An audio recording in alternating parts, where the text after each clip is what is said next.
a kolejny pasjonat o unikatowej wystawie Tomasz Wiśniewski, fotografii wystawy. Przed kilkoma laty Dorota Budzińska, nauczycielka z Dąbrowy Białostockiej, zadzwoniła do mnie, prosząc, żebym zrobił taki film o Dąbrowie Białostockiej. I ten film właśnie miał tytuł Nieobecna rodzina. Ten film możecie Państwo tutaj również zobaczyć w jednym z naszych kin. Znalazłem w internecie jedno zdjęcie z Goniądza z roku 1923 i zacząłem drążyć, kto był autorem tego zdjęcia. Poprzez ziomkostwo Żydów goniąckich dotarłem do Mike'a Rothschilda. Mike Rothschild jest jednym z najwybitniejszych fotografów fotografii podwodnej na świecie. Prowadzi w Nowym Jorku szkołę takiego fotografowania podwodnego. Nawiązałem z nim kontakt i okazało się, że to właśnie jego dziadek odwiedził w 1923 roku Goniądz i zrobił serię zdjęć. Ten dziadek w 1923 roku, proszę sobie wyobrazić, jeździł po Europie z kamerą i filmował. I zachowały się filmy z Niemiec, Holandii, Belgii. Niestety nie ma nic z Goniądza. Te historie dwie, Mike'a Rothschilda i jego dziadka Davida Bluma z domu Treszczański w Goniądzu, spróbowałem połączyć, że właśnie te dwie generacje połączyła fotografia.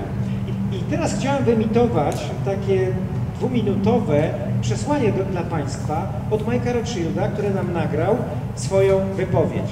Kuba, spróbuj włączyć. Hello, I'm very happy that Tomek has put this wonderful project together and that he asked me to say a few words to introduce it. My name is Mike Rothschild. I'm a pediatric ear, nose, and throat doctor in New York City. And two of my passions are genealogy and scuba diving, and it's really great that this exhibit touches on both of them in some way. My great-grandfather is Moses Tresjansky. He was from Goniec, and his wife, Dora Ponemanski, was from Grodno. And Moses left Poland in 1891 for America. He quickly brought Dora and the kids along to join him. And then my grandfather, David, was born right after the family was settled in New York. They changed their name from Tresjansky to Bloom. And Dave became a successful dentist. He had 8 offices. He employed a number of the family members during the Great Depression. And he was also an avid photographer and filmmaker. I have made a special effort to archive and annotate these materials. I have hours of video digitized from his original films from the 20s, along with hundreds of photographs. I have a number of photographs that he took when he visited Goniec. He visited his father's hometown in 1923, so I was very happy to be able to preserve those. I'm also an obsessive scuba diver. I'm very lucky that my home in New York is right on the edge of this amazing and vibrant marine ecosystem, and it's also the final resting place of a number of historic shipwrecks.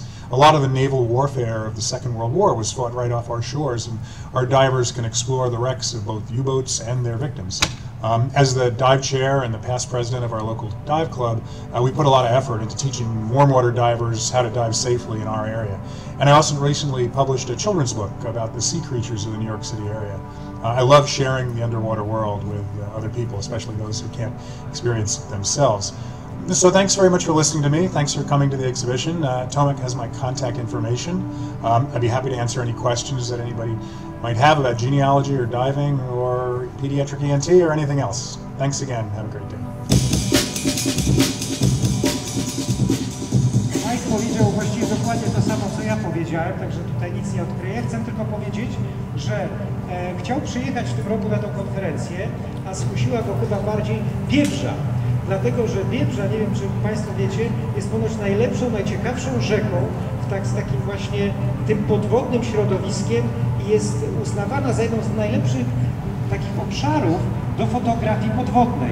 I on się strasznie na to jakby zapalił, no ale niestety przyszła pandemia, wszystko runęło w gruzy, ale jak chcecie się Państwo nauczyć troszeczkę fotografii podwodnej, to wystarczy pojechać do Nowego Jorku i mamy tam zniżki. Dziękuję bardzo. Dziękuję. Tomasz Wiśniewski. Proszę Państwa, oczywiście cały czas można wędrować.